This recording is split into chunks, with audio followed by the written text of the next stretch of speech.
ओम शांति। स्वयं को आत्मा कैसे समझें के 5वें सेशन में आप सभी ब्राह्मण आत्माओं का स्वागत है।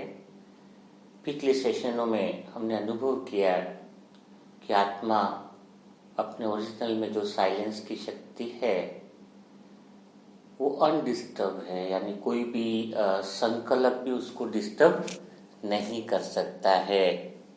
ऐसी शांति है जो घट बढ़ती नहीं है, एक कांस्टेंट स्थिर शांति है ना। और जब आत्मा संकल्प का चोला पहन लेती है, संकल्प की इमेज पहन लेती है, संकल्प की जो इमेज के स्वरूप बन जाती है, वही तो देहभान है ना। तो अभी तो हम आत्मा जो साइलेंस की शक्ति है उसको और आगे कवर करेंगे कि उसको कैसे रियलाइजेशन करें। लेकिन पिछले सेशन में जो भी हमारी रोल की जो बात चल रही थी कि आत्मा रोल के एक्सपीरियंस सबसे अनटच्ड है, उसके ऊपर कोई टच नहीं होता है।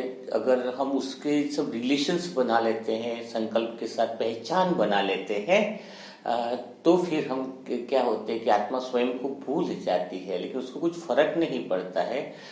लेकिन भूल जाने के कारण ही हमें ऐसी फीलिंग को ही हम अपनी फीलिंग समझ लेते हैं। तो अब हम आज बात करेंगे कि पिछले सेशन को आगे बढ़ाएंगे कि जब आत्मा अपने साइलेंस में रहती है, अपने ट्रूथ में रहती है, तो रोल पे क्या क्या असर आता है, कितना आनंद आने लगता है, कितना परिवर्तन होने लगता है और कैसे चेंजेस आने लगते हैं। वैसे अभी से ही अगर आपने अपने सत्य स्वरूप को या शांत स्वरूप को अनुभव कर लिया है, ट्रूथ में हो आप सत्य स्वरूप के, तो ऑटोमेटिकली बाहर भी सारी चीजें बहुत चेंजेस होने लगती है। तो अभी उस पर हम बात करेंगे कि अगर किसी को थोड़ा बहुत चेंज आया है तो रोल के अंदर अपन जो पार्ट निभा रहे उसमें क्या इफेक्ट आएगा। और तो उसको 3 तल में अपन डिवाइड कर लेते हैं कि एक ऐसी आत्माएं हैं जिनको सोल कॉन्शियस या आत्मिक स्थिति का या जिसको कहे चेतना का तल स्तर जो है वो बहुत नीचा है, डाउनफॉल में है, यानी बस वो उसमें लगे पड़े हैं कि करते जाओ कुछ भी, है ना।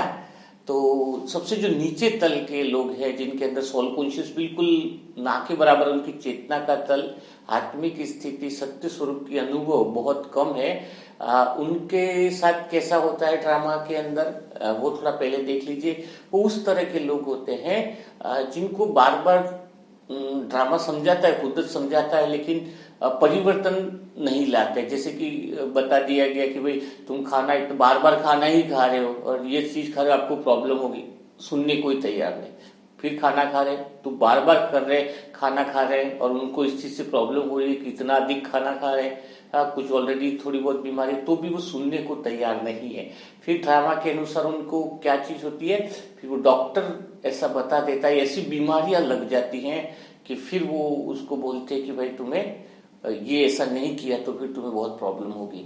तो जैसे गुस्सा छोड़ना है, एनीवन जितनी भी बातें समझ लीजिए, उनका चेतना का तल बहुत नीचा होता है, सोल कॉन्शियस तल बिल्कुल नीचा होता है। उन लोगों को बहुत ज्यादा पीड़ा है, परेशानियां, तकलीफ है, बीच बीच में आने वाले समय में बहुत ज्यादा आती है, क्योंकि कहते हैं ना कुदरत उनको सिखाती है, क्योंकि आत्मा तो अपने सत्य स्वरूप में है। और ड्रामा में रोल कैसा भी है, लेकिन उस रोल में भी कहते हैं ना, पिक्चर में भी तो लास्ट में विलियन का भी मन बदल ही जाता है, मतलब उसको भी एक्सेप्ट करना ही पड़ता है। तो वही वाली चीज है कि जिसका चेतना का तल, आत्मा का तल बहुत डाउनफॉल में है, वो सुनती नहीं है, लेकिन फिर वो सजाए खा कर करके तकलीफें झेल करके, आज ज्यादा कोई आत्माएं तकलीफें झेल रही है, यानी उसने अपने जीवन में परिवर्तन नहीं लाया है, या फिर आत्मिक स्थिति, आत्मचिंतन उसके जीवन में बहुत कम है। दूसरे तल की जो आत्माएं हैं वो लोग हैं जिनके अंदर मतलब नीचे वाले लोगों से उनका आत्मिक स्थिति काफी अच्छी है, सोल कॉन्शियस स्थिति जिनकी काफी अच्छी है, वो सेकंड तरह की कैटेगरी में हम डिवाइड करेंगे, जो 3 कैटेगरी की है। तो सेकंड कैटेगरी वाले क्या होते हैं कि उनको कोई थोड़ा सा भी समझ में आया, इंफॉर्मेशन मिली कि भाई ऐसा करने से गलत होता है या ऐसा करने से ऐसा होता है कि हमें बुरा नहीं करना चाहिए, हमें इस तरीके से नहीं देखना चाहिए, हमें गुस्सा नहीं करना चाहिए, जो भी एनीवन है उसको कोई इंफॉर्मेशन मिलती है तो उसको फॉलो करने के अंदर पूरी तरीके से तत्पर रहते हैं। तो उनके अंदर भी जो सोल कॉन्शियस अवस्था, आत्मा की चेतना या पावर को हो, वो काफी हद तक होने की वजह से, नीचे वाले से ऊपर होने की वजह से जो भी चीज मिलती है उसको तुरंत करने के लिए रेडी रहते हैं। लेकिन जो सबसे ऊंचे वाले हैं, सोल कॉन्शियस अवस्था जिसकी बहुत ज्यादा है, आत्मिक स्थिति अपने सत्य स्वरूप जिनके पास बहुत ज्यादा है, बहुत अच्छा है, वो आत्माएं एडवांस में रहती है। मीन्स वो सदा के लिए निर्विघ्न हो जाती है।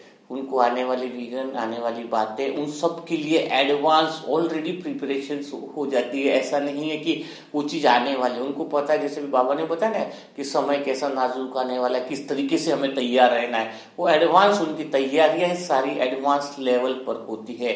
तो वो कहेंगे प्योर सोल कॉन्शियस अवस्था। तो जब हम आत्मा अपने सत्य स्वरूप में रहेंगे, ट्रुथ में रहेंगे, बाबा के ट्रुथ में रहना, और बाबा को याद करने का अर्थ है कि हम आत्मा निराकार स्वरूप में आ जाती है, फॉर्म से दूर, आकार इमेजेस से दूर। बाबा को याद करने से हमारी निराकारी अवस्था, सत्य अवस्था जो है वो पावरफुल होती जाती है। और ऐसी आत्माएं ऑटोमेटिकली उनको वरदान रहता है कि वो निर्विघ्न हो जाती हैं, यानी सब कुछ एडवांस ही उनके लिए वो प्रिपेयर हो जाती हैं। उनका रोल भी एडवांस ही प्रिपेयर ही हो गया। कहते हैं ना, एडवांस पार्टी की आत्मा जो बनती है वो ऐसे ही तो बनती है ना। तो कितना बड़ा इफेक्ट है कि अगर हम सोल कॉन्शियस अवस्था और सत्य स्वरूप में जितना ज्यादा रहते हैं, बीच पर पानी देते हैं, तो बाकी सब चीजें स्वतः ही ठीक हो जाती है। और इसके अलावा सब चीजें ठीक करने का कोई इलाज नहीं है। थोड़ा सा हम कोई आत्मा भी तीसरे लेवल पर है, चेतना के बहुत तीसरे लेवल पर है, तो अभी मैं कुछ एग्जाम्पल दूंगा जिसकी वजह से वो सेकंड तल पर पहुंच सकती है, और सेकंड तल पे हो तो फर्स्ट तल पे पहुंच सकती है। उसको एक कहानी के माध्यम से हम थोड़ा समझते हैं, क्योंकि मुझ आत्मा का तो उद्देश्य यही है ना कि जैसे भी सारी बातें आपको बहुत क्लियरली समझाई है कि सोल कॉन्शियस की, तो लेकिन कई सारी आत्माएं सुनकर लग रहा होगा कि अंदर के कहीं मैं तो बहुत अभी नीचे के तल पे हूँ, सेकंड तल पे हूँ, तो वो कैसे आप आगे बढ़ सकते हो, वही कहानी के माध्यम से समझते हैं।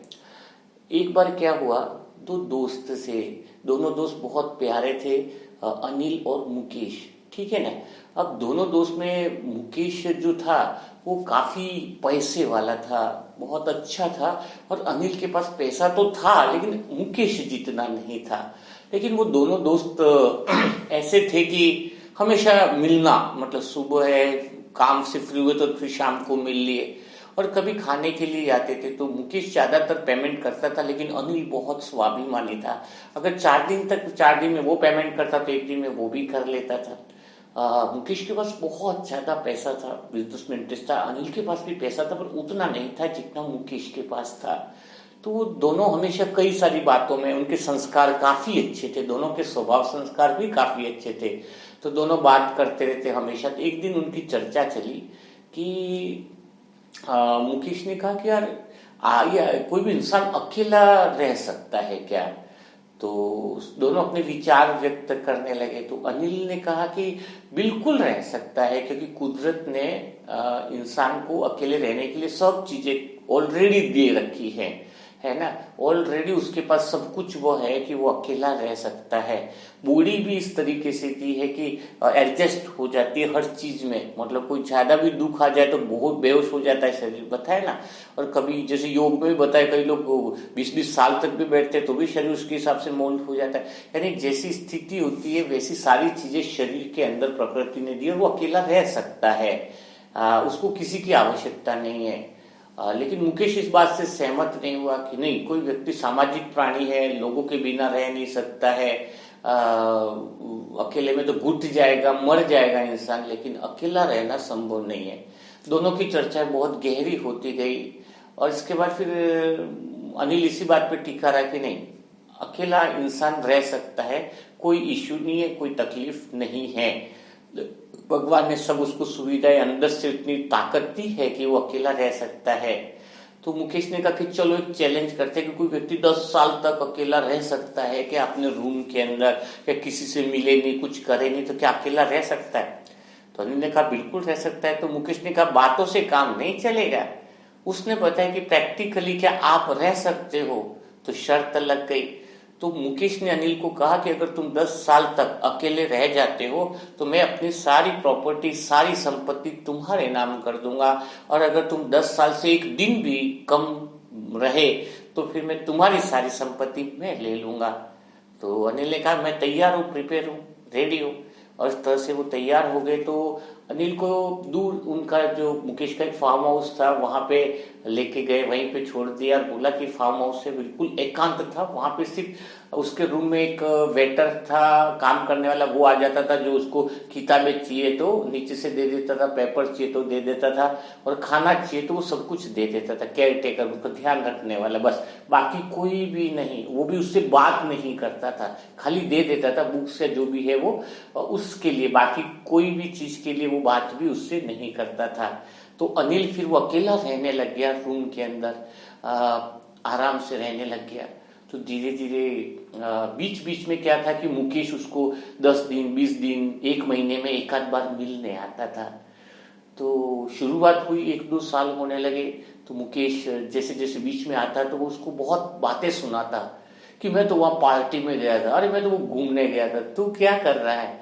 और धीरे धीरे इधर अनिल की चेहरा भी थोड़ा सा वीकनेस में दिखने लग रहा था, कि थोड़ा सा अलग सा दिखने लग रहा था। उसके पास काफी सारी बुक्स थी, वो पढ़ता रहता था। तो अकेला था तो क्या करेगा, बुक्स ही तो पढ़ेगा। तो बुक्स वगैरह वो पढ़ता रहता था और वो बोलता था अनिल तूने क्या गलत फैसले, मैं तो बिजनेस भी बहुत बढ़ गया है, बहुत अच्छा हो गया है। तो अनिल कहता चलो बहुत अच्छी बात है, लेकिन अनिल की बातों से मुकेश को लगता था कि इसने बहुत गलत डिसीजन लिया है। देखो उसके चेहरे में भी इतनी उदासी सी लग रही है, और वो तो शर्त भी हारने वाला ही है, क्योंकि जब जब भी वो मिलने जाता था तो बस मुकेश यही बताता था कि मैंने बहुत मजे किए अभी, और मैंने बिजनेस को बढ़ा दिया, और मेरा धन दौलत हो गया। तो 3-4 साल, 5 साल तक यही स्थिति चलती रही। अनिल आता अपनी बातें बताता, मुकेश आता अपनी बातें बताता, और अनिल वही बुक्स वगैरह पढ़ता रहता अपने उसमें, और उसकी बातों में इतना कोई कॉन्फिडेंस भी नहीं लगता था।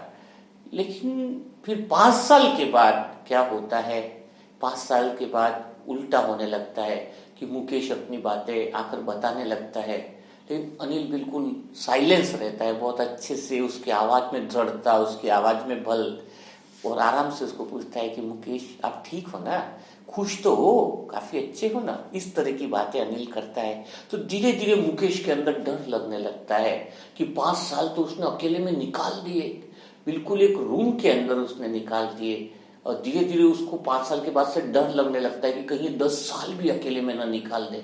फिर जैसे जैसे साल बढ़े उसकी चिंताएं भी मुकेश की बढ़ने लगे, और उधर अब अनिल की स्थिति अंदर से पावरफुल होती गई, ऐसे पावरफुल जैसे कि कोई कहते हैं कि नया आभा मंडल हो, नया तेज हो, वो अंदर से इतना मजबूत दिखने लगा कि मानो उसको कोई इश्यू नहीं है, किसी चीज से शिकायत नहीं है, जीवन की किसी बात से उसको परेशानी नहीं है, जैसे उसको कह सकते हैं कि आत्मनिर्भर हो गया हो, मीन्स किसी बात का डर नहीं, अंदर से ऐसी पावर हो, ताकत हो, इस तरीके से वो उसके चेहरे पे लगने लग गया। 8 साल हो गए, 9 साल हो गए, मुकेश आके बता, लेकिन अब मुकेश की बातों में वो दम नहीं था।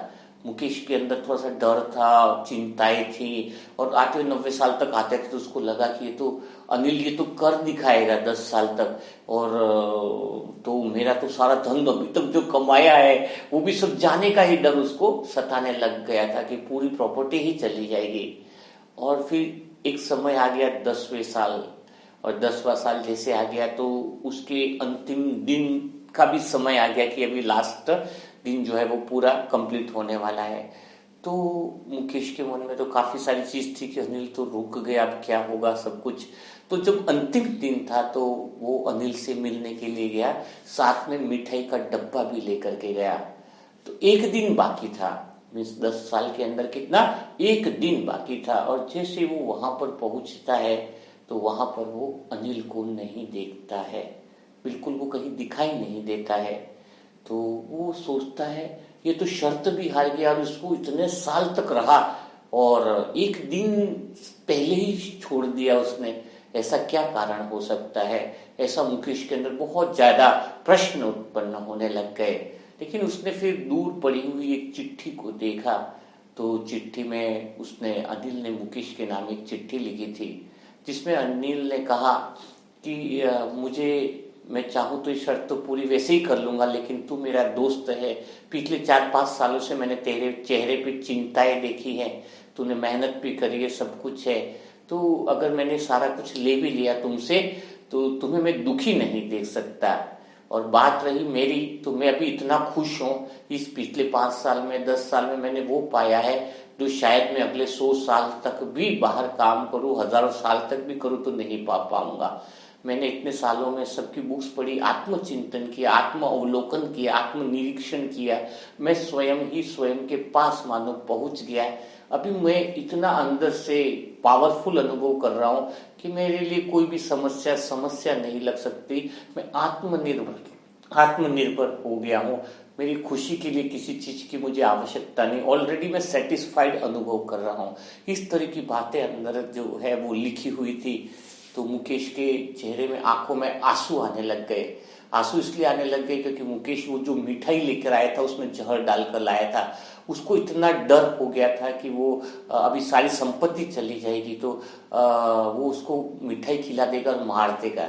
तो कहने का अर्थ है कि देखो, दोनों की आत्मिक स्थिति और चेतना के तल में कितना बड़ा फर्क आया, वो आप इन दोनों के कैरेक्टर से समझ सकते हो कि जो दोनों अच्छे संस्कार वाली आत्माएं थी, दोनों ही अच्छे थे, लेकिन एक तरफ मुकेश ने धन दौलत की तरफ ध्यान दिया है और वो धीरे धीरे उससे इतना आकर्षित हो गया, धन दौलत से घूमना फिरना, उसके लगा में आज वो किसी का उसको मर्डर भी कर सकता है। मीन्स उतना तल, उसका चेतना का तल नीचे गिर गया।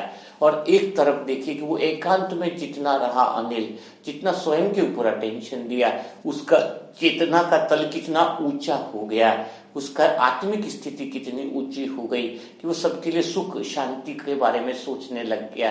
तो इस स्टोरी से हमें क्या समझ में आता है? यही समझ में आता है कि जितना हम आत्मचिंतन में रहेंगे, जितना हम स्वचिंतन में रहेंगे, स्वयं के सत्य स्वरूप में रहेंगे, हमारी सोल कॉन्शियस अवस्था, सत्य की स्थिति इतनी पावरफुल होगी कि वह सबको सुख देने वाली हो जाएगी। हमारा रोल सबको शांति देने वाला हो जाएगा। सब जो भी मिलेगा वो आपको कहेगा कि you are a magical man, आप बहुत जादू भरी आत्मा हो। उसको बहुत अलग ही एक्सपीरियंस होगा। तो और एक अगर हम उस तल पे रहते हैं जहां पर ये सारे जो भी रोल करे उसको ही अपना ओरिजिनल मान लेते हैं और इसके लोभ में, उसके यहाँ की मोह में के अंदर हम अपने आप में इतना गिर जाते हैं कि धन की लालच में कि हम किसी के साथ बुरा करने के लिए तैयार हो जाते हैं, किसी का मर्डर तक करने के लिए तैयार हो जाते हैं। जो चीजें काम की नहीं है, जो चीजें में कोई तंत्र नहीं है, जो ऑलरेडी ड्रामा की स्क्रिप्ट के अंदर काल्पनिक सा है, उसके अंदर हम इतना इन्वॉल्व हो जाए, क्या सही है ये बात? तो इस स्टोरी से अगर आप समझ पा रहे होंगे कि आपको अगर अपनी आत्मा का तल, सोल कॉन्शियस तल, आत्मिक शक्ति जो है उसको बढ़ाना है, सत्य स्वरूप को अगर आप बढ़ाते हो तो स्वचिंतन की तरफ रह करके, ट्रुथ की तरफ रह करके बढ़ोगे तो आपका जो रोल अभी जो भी चल रहा है, एनीवन नीचे के तल पे, तो स्क्रिप्ट के अंदर ऑटोमेटिकली आपको अनुभव होगा कि मेरा रोल काफी अच्छा है आगे, है ना, काफी अच्छा मीन्स बहुत बेटर है। जिस रोल के अंदर शायद सिर्फ सुख का ही स्क्रिप्ट लिखा है, शांति की ही स्क्रिप्ट लिखी है, भले हम आत्माएं उससे इफेक्ट नहीं हो पा रही, उस रोल से इफेक्टेड नहीं है, वो अलग है, बट फिर भी रोल अगर इस तरीके का तो अच्छा ही लगता है ना। तो कहने का अर्थ आपके रोल के अंदर आपकी आत्मा का प्रभाव, सोल कॉन्शियसनेस का प्रभाव, आपके सत्य स्वरूप का प्रभाव उस रोल में दिखाई देने लगेगा। तो फिर देखो कितनी बड़ी कमाल होगी। इसलिए आज की जो आत्मिक स्थिति का जो सबक है वो यही है कि आपको क्या करना होगा कि आपको अपनी चेतना का स्तर, आत्मिक स्थिति का स्तर जैसे आप बढ़ाते जाओगे, एक 100% कहता हूं कि जो भी अभी आप पाठ निभा रहे हो उसमें कुछ विघ्न चल रहे होंगे, इसमें भी थोड़ी परेशानियां भी चल रही होंगी, तो आप सत्य स्वरूप के ऊपर पूरा अटेंशन दे दोगे तो आपको बहुत इजी लगेगा कि आप आराम से सब कुछ कर सकते हो, है ना। और अब एक इसी चैनल पर कुछ कमेंट्री अभी जो है वो अपलोड होने वाली है, आज ही करूंगा शायद, तो उसमें और आत्मिक स्थिति के सत्य स्वरूप का अनुभव कैसे बढ़े, तो अपने आप से बातें कैसे करें सत्य स्वरूप में, सत्य स्वरूप में बाबा के साथ संबंध कैसा रहे, उसकी कमेंट्रीज भी जरूर आप सुनिएगा, ताकि आप सत्य स्वरूप की स्थिति को बहुत एकदम अच्छे से उसको एक्सपीरियंस में रह सको आप, है ना। तो उस चीज को आपको ध्यान देना होगा। और फिर हम रोल के बारे में बात हो ही गई है, थोड़ा सा रोल के बारे में बात होगी तो थोड़ा सा कल और हम बात करेंगे।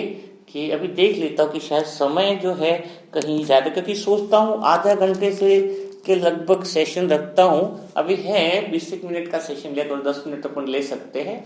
तो चलो हम और बात कर लेते हैं कि आत्मा का मन बुद्धि संस्कार जो है वो स्क्रिप्ट अंदर ऑलरेडी लिखी पड़ी है, बट फिर भी मन बुद्धि संस्कार को आत्मा देती क्या है, कैसे देती है वो शक्ति, रोल के अंदर पावर कैसे देती है, उसको थोड़ा बहुत क्लियरली समझ लेते हैं। तो आपने आत्मा के अंदर ये तो सुना है सुख स्वरूप है, साइलेंस स्वरूप है, शांति के स्वरूप है, सुख स्वरूप है, आनंद स्वरूप है ना, नॉन डिस्टर्बर है ना, कोई डिस्टर्ब नहीं कर सकता है, ट्रूथ में है।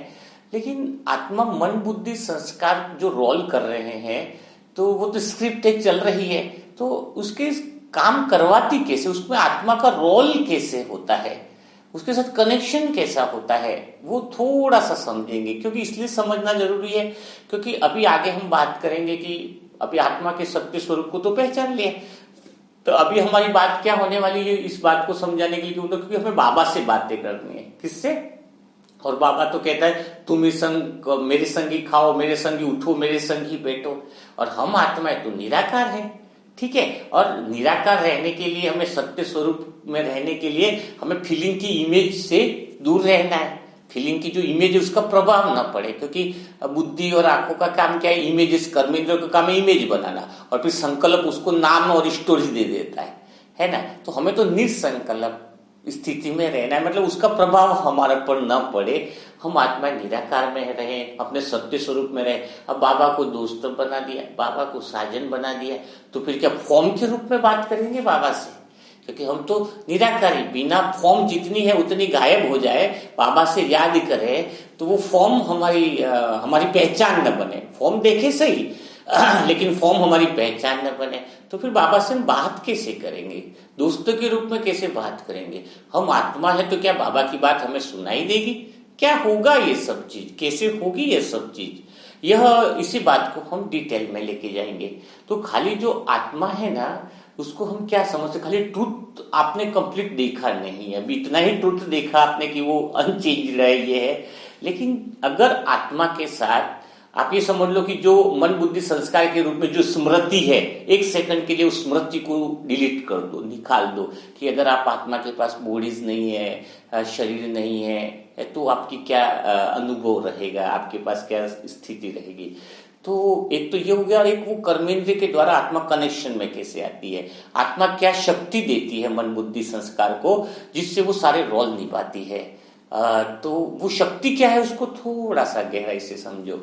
जैसे कि मैं आपको उदाहरण दूं कि कहते हैं ना कि देखने वाली तो आत्मा है, सुनने वाली तो आत्मा है, और मन बुद्धि संस्कार में तो स्क्रिप्ट पड़ी है। तो क्या है, तो आत्मा के पास ये 4-5 चीजें की जो पावर है ना, वो मन बुद्धि को वो देता है ना, अपनी कर्मेंद्रियों को देता है। वो पावर सोल से ही मिलती है। कौन सी पावर मिलती है? सुनने की कला, सुनने की शक्ति, हियरिंग, पावर ऑफ हियरिंग। दूसरी है पावर ऑफ सीइंग, यानी देखने की शक्ति, यानी आत्मा जो है ना, सुनने की शक्ति है ना, जो साउंड है उसकी सुनने की शक्ति मन बुद्धि संस्कार को देती है, और वो अपनी कर्मेंद्रियों के द्वारा वो आवाज को जो है वो सुनते हैं। लेकिन आत्मा सिर्फ साउंड को सुनती है। कौन सी साउंड है? वो ट्रैक्टर की साउंड है कि वो कार की साउंड है, उसको आत्मा को उससे कोई मतलब नहीं है। आप समझे कुछ बात को? आत्मा को उस साउंड से कोई मतलब नहीं है कि ट्रैक्टर की आवाज है, कोई दूसरी चीज की आवाज है, उस साउंड से आत्मा को कोई मतलब नहीं है। आप समझे? बहुत गहरी बात है। अब वो जैसे ही बाहर कोई साउंड को सुनती है, तो पावर ऑफ हियरिंग कहाँ से मिलती है मन बुद्धि संस्कार को? नहीं तो अगर मन बुद्धि संस्कार को गर्म कैंची से काट ले, टुकड़ा कर दे, अलग कर दे आत्मा से, तो फिर वही रहे ना, उसमें तो स्क्रिप्ट चलती रहेगी। लेकिन वो पावर कहाँ से मिल रही है, मेन सोर्स कहाँ से है? तो आत्मा ही मेन है ना। तो यहाँ पे बहुत अच्छे से समझना है कि मैं आत्मा मन बुद्धि संस्कार को हियरिंग पावर देती हूँ, पहले सुनने की शक्ति साउंड को। अब साउंड को वो कर्मेंद्रिय सुनती है, लेकिन वो पिक्चर उसके साथ क्रिएट कर लेती है, अलग अलग चीजें ले लेती है, क्योंकि रोल के अनुसार जैसी उनको वो चेंज करना है वो कर लेते हैं। वो तो खाली साउंड सुनने की शक्ति देती है, आत्मा देखने की शक्ति देती है, सीन खाली देख रही है। ओके, अब मन बुद्धि संस्कार क्या क्या चीजें देख लेती है वो उनके आधार पर। सूंघने की भी शक्ति है, आप कोई चीज नोइंग की शक्ति, जैसे जो सूंघ रहे हैं वो भी आत्मा से ही उनको मिलती है। लेकिन आप क्या चीज सूंघ रहे हो, क्या खा रहे हो, क्या रहे हो, क्या सूंघ करके, वो मन बुद्धि संस्कार की स्क्रिप्ट पर निर्भर करता है, ठीक है ना। लेकिन जो वो पावर है सुनने की शक्ति, हियरिंग की, नोइंग जानने की शक्ति, ये सारी सोल से ही मिल रही है, ठीक है ना। अब एक बहुत गहरी बात थोड़ा सा और यहाँ पे क्लियर करेंगे। आत्मा साइलेंस में है, शांति में, गहरी शांति में। अब कोई साउंड जो बाहर आ रही है ना, जैसे आप मोबाइल की आवाज आ गई, आपको लग रहा है कि डिस्टर्ब हो रहे हैं आप, ठीक है ना। तो आत्मा इतनी साइलेंस में है, वो साउंड की आवाज आपको बाहर सुनाई दी तो आपने किस रूप में ली वो साउंड की आवाज? अंदर संकल्प के रूप में ली कि अरे वो मोबाइल बजा रहा है, ठीक है। अब वो आवाज बाहर है, आपको लग रही है कि वो साउंड बाहर है, लेकिन वो साउंड बज कहाँ रही है? आपके मन के अंदर। और मन कहाँ पर है? आत्मा के अंदर, ठीक है। अब यहां पर समझना है कि सारी आवाजें जो पैदा हो रही है, वो साउंड पैदा हो रही है बाहर की, वो भी शांति की शक्ति से हो रहा है। तो आप आत्मा साइलेंस के अंदर हो, बाहर की साउंड है, साउंड की सुनने की शक्ति आत्मा को मन ने ही दी है, और मन ने वो साउंड सुनी, लेकिन वो साउंड बाहर मोबाइल की सुनी तो साउंड आपको बाहर लग रही है, लेकिन अब वो किधर आ गई है? वो संकल्प के रूप में साउंड आपकी मन के अंदर आ गई। और मन किधर है? आपकी आत्मा के अंदर है। और आत्मा क्या है? एकदम साइलेंस है, ट्रुथ है। अब क्या होता है, आप उस आवाज से क्यों डिस्टर्ब हो रहे हो? क्योंकि आप उस आवाज को ही अपना स्वरूप मान लेते हो, उसको मेन मान लेते हो। और अगर आप ये समझो कि मैं शांत, मेरा ट्रूथ है वो शांति में है, ये जो साउंड की आवाज है वो भी मेरा पार्ट है, मेरे अंदर मन है, और मन के अंदर जो साउंड चल रही है वो एक छोटा सा पार्ट है, वो ओनली साउंड है। उसको मोबाइल न मानो, क्योंकि आप चित्र नहीं मान रहे हो, आप फॉर्मलेस हो रहे हो, तो आपके ऊपर कोई इफेक्ट नहीं, क्योंकि आप निराकारी स्वरूप में स्थित हो। लेकिन आप कथा कहानी उसके साथ लेकर के बैठे हो कि ये मोबाइल की आवाज है, ट्रैक्टर की गड़गड़ की आवाज है, जो मुझे ये बर्तन है, only sound, I am the hearing power, मैंने उसको जो दिया है। तो जब वो मन है ना, आत्मा के अंदर आप अनुभव करोगे ना, तो मन क्या हो जाएगा? फॉर्मलेस हो जाएगा, चित्र गायब होने लगेंगे, ओनली साउंड ही बचेगी, है ना। क्योंकि मन तभी तो थोड़ा सा फर्स्ट टाइम बेचैन होता है। आप देखो, आप कोई चित्र इमेज क्रिएट कर लेते हो, फिर साउंड लेते हो, तो वो मन जब उस किसी सपने में मन के विचारों के साथ आप घूमते हो कि मैं उसके साथ कैलकाटा गया था, चित्र है आपके साथ, ठीक है। आप मन के साथ घूमने साथ में चले गए, अनुभव करो मैं दिल्ली चला गया, दिल्ली में ये किया वो किया, फिर विचार के साथ वापिस अपने पास आ जाओ। अब मन को क्या बोलो कि भाई अभी रहने दो, अभी कहीं नहीं जाना। मन को साइलेंस में बिना चित्रों के अपने साथ अनुभव करो। अब मन को घबराहट लगेगी, अंधेरा लगेगा शुरुआत में, लेकिन फिर मन एकदम साइलेंस का अनुभव करने लग जाएगा, बिना चित्रों के मन को अपने अंदर अनुभव करना नहीं, यानी खाली साउंड को आप अनुभव कर रहे हो और चित्र के अंदर विचित्र को देख रहे हो, तो भी आप जो देखने की जो शक्ति है वो भी मन आत्मा के अंदर, अगर बिना चित्रों के कोई चीज देख रहे हैं ओनली, यानी उसके सामने वाले के सोल कॉन्शियस को ही देख रहे हैं, ओरिजिनल ट्रुथ को देख रहे हैं, तो आप बहुत बहुत अच्छा अनुभव करोगे। तो बाहर कोई चीज दिख रही है, बाहर कोई चीज सुन रहे हैं, तो वो आपकी आत्मा के अंदर ही है, क्योंकि मन आपके अंदर है, और वो बाहर से संकल्प के रूप में जो भी चीज सुन रहा है, ले रहा है, देख रहा है कर्मेंद्रियों के माध्यम से। अब वो क्या देख रहा है, तो वो चाहे कुछ भी देख ले, हम इसको हमारी शांति के अंदर देखेंगे तो दुनिया की सारी आवाजें भी बाहर नहीं है, हमारे अंदर ही है, मन के अंदर है आवाज जो सुन रहे हैं वो, क्योंकि हमारे अंदर पावर है कि हम वो सुन सकते हैं। बाकी पेड़ पौधे तो है नहीं कोई सुन लेंगे, तो हमारे अंदर वो पावर है, तो हमने वो पावर मन को दी है, बुद्धि को दी है। लेकिन जब हम अपने अंदर ये अनुभव करें कि मैं साइलेंस में हूं और वो आवाजें मेरे अंदर है, उसको चित्रों को अगर आप हटा लोगे ना, तो आपको कोई भी साउंड डिस्टर्ब नहीं कर सकेगी, कोई भी साउंड। आप उसको चित्र का नाम दे दोगे, जैसे कोई साउंड आई उसके पीछे चले जाते हो, और क्या बज रहा है, ट्रेन आ रही है, फिर ट्रेन आई तो अंदर घुस गए, अरे ट्रेन बड़ी होगी, बड़ी ट्रेन भी कौन सी होगी, दिल्ली हावड़ा एक्सप्रेस है कि वही वाली चल रही होगी ट्रेन अभी तो, अरे हावड़ा एक्सप्रेस अभी आई क्यों। आप संकल्प के पीछे टाइम, जब टाइम और स्पेस आ जाता है कि कब है, कब बज रही है, तो टाइम और स्पेस में आप फंस गए तो आत्मा के सत्य स्वरूप से आप क्या हो जाते हो, बाहर आ जाते हो। जबकि आत्मा कैसी है, टाइम स्पेस के बाहर है, स्पेस के भी बाहर है, समझ रहे हो।